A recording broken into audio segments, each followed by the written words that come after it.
عطا اللہ شاہ صاحب بخاری رحمۃ اللہ علیہ بیان کر رہے تھے، بیان کرتے کرتے سنگترے بیچنے والا آ گیا تو وہ کہنے لگا للو چنگے سنگترے، پنجابی جی بیچتے مالٹے فروٹ سیب، وہ کہا للو چنگے سنگترے، اپنا بیان روک دیا۔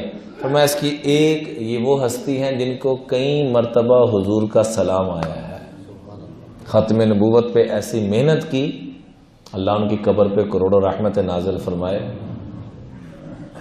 واقعتاً ختم نبوت پہ جو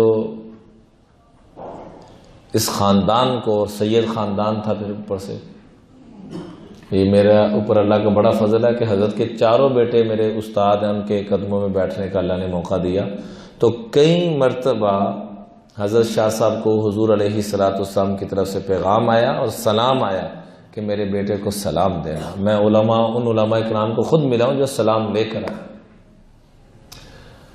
تو وہ بیان کرتے کرتے رک گئے اور فرمایا اس کی ایک بات پہ عمل کر لو، میری ساری زندگی کی باتوں پہ نہیں، میری آج کی تقریر نہیں، میری ساری زندگی کی تقریروں میں تم نے عمل کر لیا۔